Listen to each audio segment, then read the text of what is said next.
नमस्कार दोस्तों, एक बार फिर हम आपके बीच में हाजिर हैं। लगातार हम आपके बीच में आते रहते हैं और विशेष विषय को लेकर आते हैं। विषय ये होता है कि हम ऐसे अनुभवी और योग्य लोगों को आपके बीच में लेकर आते हैं, उनसे मिलवाते हैं, चर्चा करते हैं। और आज हमारे बीच में ये हमारा सौभाग्य है कि डॉक्टर जलज बजाज शिशु रोग विशेषज्ञ हैं। डॉक्टर बहुत बहुत स्वागत है आपका। एक छोटा सा परिचय मैं डॉक्टर आपका देना चाहूंगा कि ये डॉक्टर जलज बजाज जिले में जिला चिकित्सालय में जो हमारा जिला चिकित्सालय है वहां शिशु रोग विशेषज्ञ के रूप में अपनी सेवाएं दे रहे हैं। कम समय में बड़ी उपलब्धि हासिल की है। नवजात शिशु कार्यक्रम जो है उसके राष्ट्रीय स्तर पर आप प्रशिक्षक हैं। राष्ट्रीय बाल स्वास्थ्य कार्यक्रम में स्टेट आप ट्रेनर हैं। विशेष रूप से आपने लगातार मेहनत की और स्वास्थ्य सेवाओं के प्रति लगातार समर्पित रहकर जो इन्होंने काम किया और इसको लेकर गत फरवरी माह में राज्य स्तरीय सम्मान भी इनको प्राप्त हुआ था।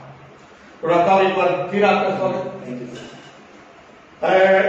कोविड-19 लगातार प्रहार पर प्रहार करता रहा। प्रथम लहर आई, हम अनजान थे, लेकिन भारत के जो योग्य चिकित्सक थे, कोरोना हमारे जो योद्धा थे, उन्हें सबने मिलकर इस प्रथम लहर को अपनी सूझबूझता के साथ समाप्त कर दिया। आप सबका इस मामले में सभी का धन्यवाद है, बधाई है आप लोगों को, शुभकामनाएं। दूसरी लहर अचानक फिर आ गई, लगभग हम उसको भी समाप्त कर गए, लेकिन सुना गया तीसरी लहर है। अब पहली लहर वृद्धों पर, दूसरी लहर युवाओं पर और अब तीसरी लहर की संभावना बता रहे हैं कि बच्चों पर है। तो आपके भी शिशु रोग विशेषज्ञ हैं, राष्ट्रीय स्तर पर आप प्रशिक्षक भी हैं कार्यक्रमों के। तो मैं चाहूंगा कि ये तीसरी लहर का जो चर्चा है उसमें सत्यता जी।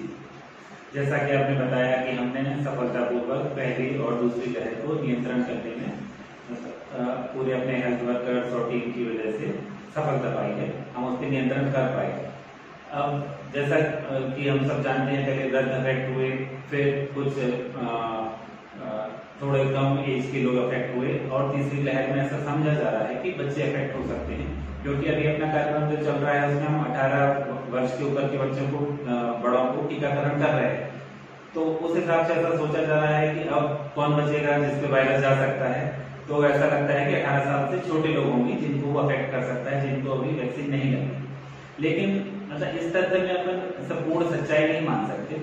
अभी दूसरी लहर के साथ भी बच्चों में इन्फेक्शन देखने मिला है, बहुत सारे बच्चे पॉजिटिव भी रहे हैं, लेकिन जैसा हम शुरू से देख रहे हैं इस वायरस ने बच्चों में कभी तीव्र असर नहीं दिखाया।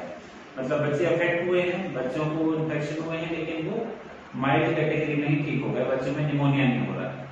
तो मतलब सेकेंड ईयर में 7 बच्चों में इन्फेक्शन देखा गया है। तो ऐसा क्योंकि वायरस जैसा मैं अपने चर्चा की कि बच्चे मतलब वैक्सीनेटेड नहीं है तो संभावना ज्यादा लग रही है, लेकिन बच्चों में ईश्वर ने जो पहले से ही जो इम्यूनिटी ऐसी कुछ दी है जिससे कोविड का वायरस बच्चों में तीव्र लक्षण उत्पन्न नहीं कर पा रहा है। तो यदि कुछ नई बात नहीं होती है या जैसे कि वायरस अपना स्वरूप नहीं बदलता है, तो ऐसा हम 100% नहीं कह सकते कि बच्चे अफेक्ट होंगे, बट हाँ संभावना थोड़ी सी ज्यादा है। संभावना मतलब आशंका है जी। आपने बहुत अच्छी बात की, इम्यूनिटी। बच्चों में निश्चित रूप से इम्यूनिटी पावर ज्यादा होता है और इसी इम्यूनिटी को बढ़ाने की भी तो बात होती है। और जैसे कि बच्चों के मामले में अभी बताए, कुछ बच्चे इफेक्टेड हुए भी थे, लेकिन वैसे नहीं हो पाए, वैसे उस पर कोविड प्रहार नहीं कर पाया। हालांकि वायरस लगातार बदलता रहता है, अपने स्वरूप को बदलता है, उसकी स्वभाव होता है, राक्षस की प्रवृत्ति की चीजें होती हैं और ये छद्म प्रकार की स्थिति को अपनाता है।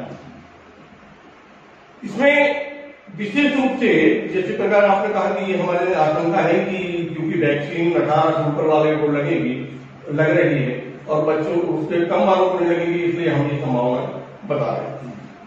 मतलब विशेष रूप से अगर मान लीजिए बच्चों इफेक्टेड होते हैं तो किस प्रकार की तैयारी अपनी है? बच्चों की दृष्टि से हमने शासकीय स्तर पर पूरी तैयारी कर रखी है। जैसे कि संभावना लग रही थी कि हो सकता है, तो जैसे जैसे हमारी सेकेंड वेव खत्म हुई, थर्ड की बात होने लगी, तो हमने अपनी तैयारियां पूरी रखी हैं। हमारा अलग से 10 बेड PICU तैयार रखा है कि बच्चे यदि सीरियस होते हैं तो हम वहाँ एडमिट कर सकते हैं। इसके अलावा एक 50 बेड की बिल्डिंग पूरी हमारी तैयार है, जिसमें ऑक्सीजन बेड अवेलेबल है। उनमें भी हम कैटेगराइज करके सीरियस और कम सीरियस और सस्पेक्टेड बच्चों को अलग अलग रखने के लिए हमने व्यवस्था बना रखी है।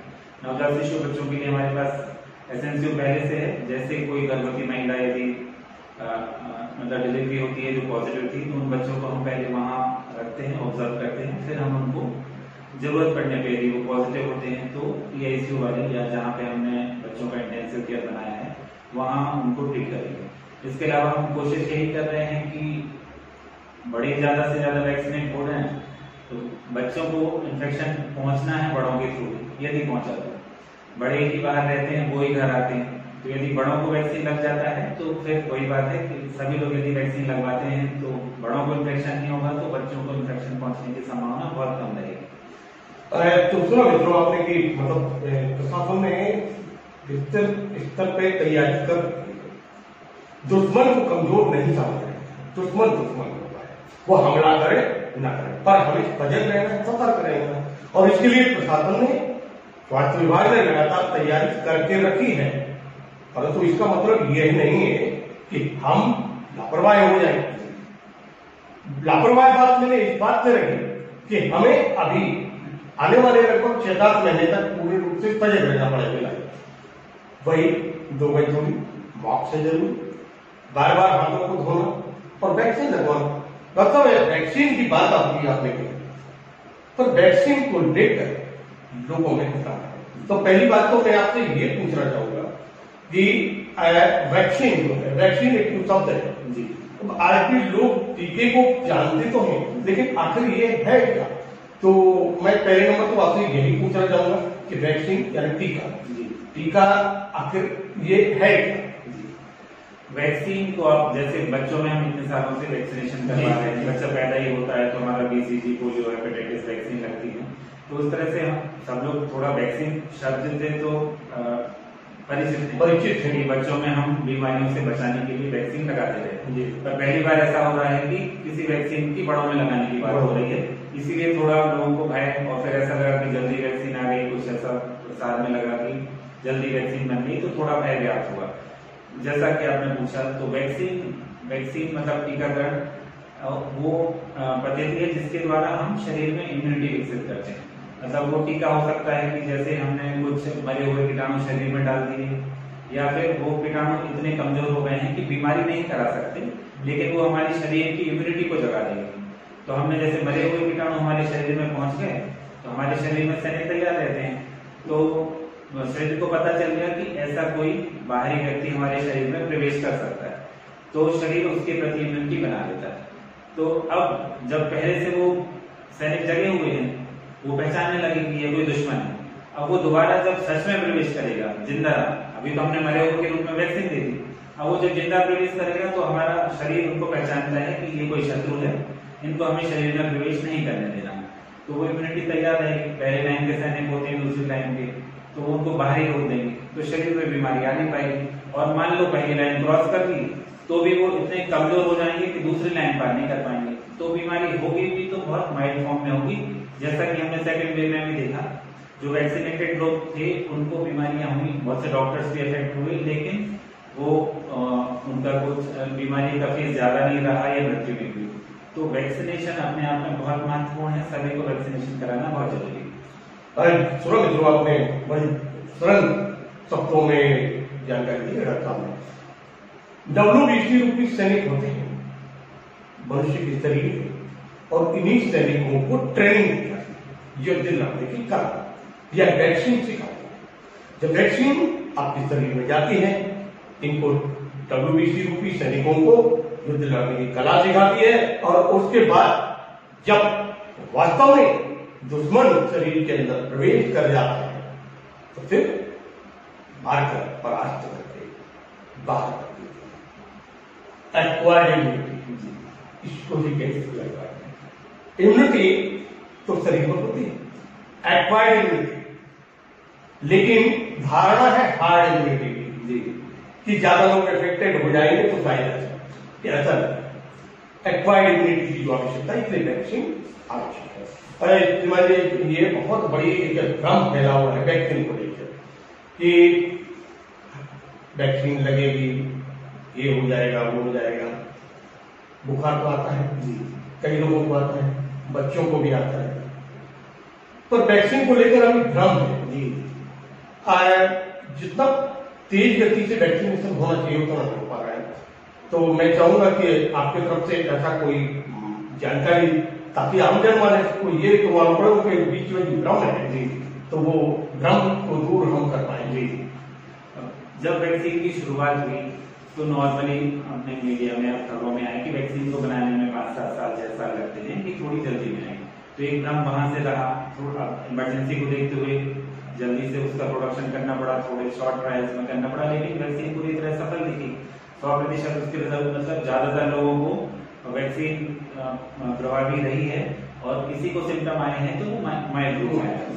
तो वैक्सीन का प्रभाव, तो भ्रम वहां से शुरू हुआ। तो पहले लोगों को लगा कि लगवाएं कि ना लगवाएं, यहाँ वहां पेपर में या कहीं भी बात सुनी।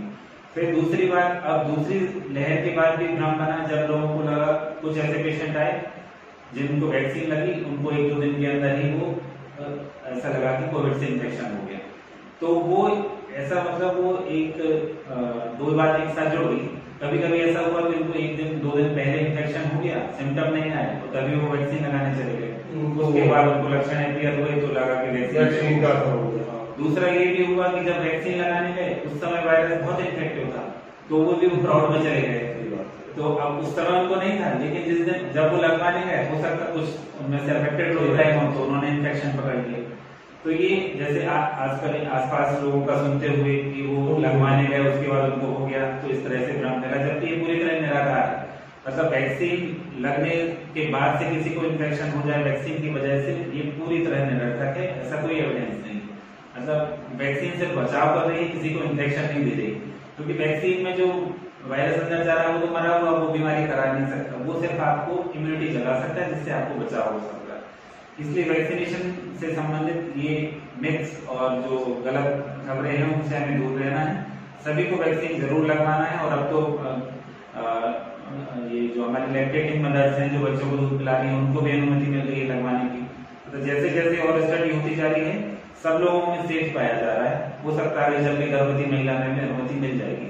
तो वैक्सीन के बारे में मेरा यही बार बार सभी जनमानस से अनुरोध है कि वैक्सीन जरूर लगवाएं। इसके बारे में कोई भी भ्रम ना पालें, वो पूरी तरह सुरक्षित है। मैं अपना खुद का उदाहरण भी दे सकता हूँ। मेरे घर में अभी अप्रैल मई में काफी लोगों को इन्फेक्शन रहा, पर मैंने उनकी भी देख रेख की और अस्पताल में भी मैं कोविड वार्ड में ड्यूटी करता रहा। लेकिन चूंकि जनवरी फरवरी में ही मेरे दोनों डोज पूरे हो गए थे, तो मुझे कोई माइल्ड सिम्टम, मतलब मैं अभी तक मुझे कोई कोरोना संबंधित बीमारी नहीं हुई है, मैं पॉजिटिव नहीं रहा हूँ। तो मैंने यही जाना है कि खुद से यही जाना है कि वैक्सीन बहुत प्रभावी है, वो आपको पूरी तरह इन्फेक्शन से बचा सकती है। दोस्तों, जैसे कि डॉक्टर साहब ने भी जानकारी दी आपके हमको, जो आपके मन में जो प्रश्न होते हैं वही प्रश्न हम पूछते हैं और सीधे सीधे एक बार आपके पास तक संदेश पहुंच जाए। क्या है कि वैक्सीन लगवाना आवश्यक है।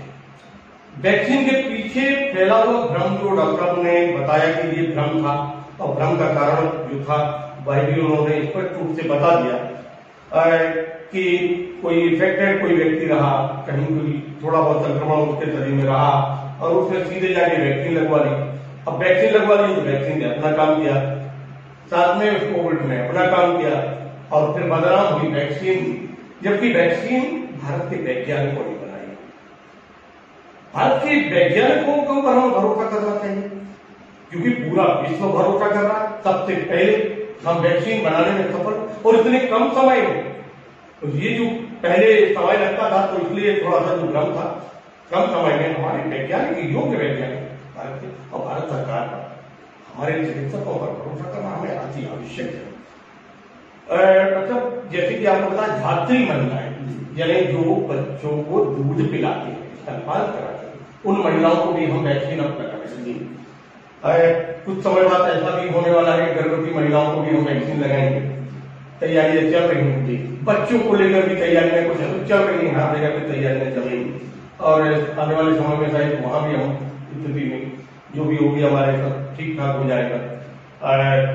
एक अंतिम संदेश मैं आपसे चाहूंगा आम जनमानस के लिए कि कुछ आपकी तरफ से ऐसा कोई संदेश जिससे आम जनमानस में जो पैदा हुआ भ्रम को आपने दूर कर ही दिया वैक्सीन के प्रति, लेकिन कोविड से बचाव के लिए अभी हमें कितनी लड़ाई और लड़ना है, क्या क्या सतर्कता बरतना है, इस बात को लेकर जो अपनी टैगलाइन है, जो मजदूरी मास्क है जरूरी, वो तो हमेशा याद रखना है। हमने वैक्सीन लगवा ली है, हमें इन्फेक्शन हो चुका है या कुछ भी है, हमारे मतलब प्रोटेक्टेड है, हमें लग रहा है हमें नहीं हो सकता, लेकिन मास्क लगाना जरूरी है और लोगों से दूरी बनाए रखना जरूरी है। इसमें हम कोई कमी नहीं ला सकते। जब तक हम वायरस को, ये बीमारी को पूरी तरह हराकर ये विश्व से बाहर ना चली जाए, पूरी तरह खत्म ना हो जाए, तब तक सुरक्षा जरूरी है, साफ सफाई जरूरी है, डिस्टेंसिंग जरूरी है, मास्क लगाना जरूरी है और वैक्सीनेशन जरूरी है।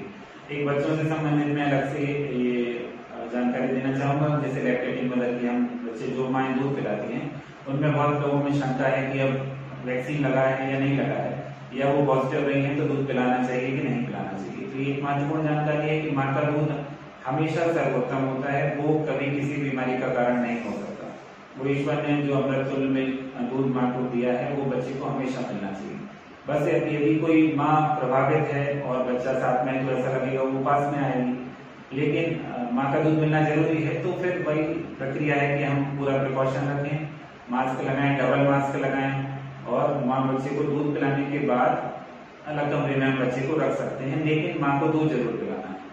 और जितने अभी मैंने कई कुछ माँ को देखा, उन्होंने जो पॉजिटिव रही दूध पिलाना बंद कर दिया, तो उसके बाद बच्चों में दूसरी समस्या होने लगी कि ऊपर का दूध पिलाना शुरू किया, कहीं बॉटल से दूध पिलाया तो दूसरे इन्फेक्शन होने लगे। इस तरह से हमें माँ का दूध बंद नहीं करना है, माँ का दूध हमेशा पिलाना है। दूध पिलाते समय ये ध्यान रखना है कि इन्फेक्शन ना फैले, उसके लिए मास्क लगाना है, डबल मास्क लगाना है। और दूध पिलाने के बाद बच्चे को हम थोड़ा अलग रख सकते हैं, दूसरे कमरे में या दूसरे व्यक्ति के साथ रख सकते हैं। और साफ सफाई हमेशा ध्यान रखना है। और ये दूसरा, ये गर्भवती महिला, यदि कोई गर्भवती महिला अफेक्ट हो रही है, तो उस समय यदि उसकी डिलीवरी हो जाती है, तब तुरंत बाद से ही दूध पिलाना जरूरी है। बच्चे को जो कोलेस्ट्रॉल माँ का पहला दूध मिलता है, वो सारी बीमारियों से बचाने में मदद करता है, एंटीबॉडी प्रोवाइड करता है, तो वो हमें जरूर देना है। और सबसे यही निवेदन है, सारे प्रोटोकॉल्स का फॉलो करें, डिस्टेंसिंग बनाए रखें, टीकाकरण जरूर कराएं और किसी भी तरह की भ्रांति या भ्रम में ना पड़े। जो राष्ट्रीय स्तर पे या आपके लोकल स्तर पे जो सरकारी या ऑथेंटिक जानकारी रहती है, उसी पे यकीन करें। व्हाट्सएप पे, सोशल मीडिया की जानकारियों पे ज्यादा यकीन ना करें, वो कई बार मिसगाइडेड हो सकती हैं। और सभी स्वस्थ रहें और अपना ध्यान। देखिए, बहुत कम शब्दों में विस्तृत जानकारी दी है, सारा गागर में सारा भरने का प्रयास किया तब आपने। देखिए, वैक्सीन लगवाना अति आवश्यक है। दूसरा, जो नियम बताए गए उन नियमों का पालन करना अति आवश्यक है। किस प्रकार हमें सुरक्षित रहना है, अपने परिवार को सुरक्षित रखना है, हमें अपने समाज को सुरक्षित रखना है, ये जवाबदारी हमारे कंधों पर है। हम एक संकल्प के साथ मैदान में उतरे, कोविड को हमें पराजित करना है, हमें फिर तीव्र गति से आगे बढ़ना है। और इसके लिए एक संकल्प है, क्योंकि संकल्प आवश्यक है। जीतेगा दल, जीतेगा प्रदेश, जीतेगा देश, हारेगा कोरोना कोविड-19। इस संकल्प के साथ एक बार पुनः आप सबका बहुत बहुत धन्यवाद।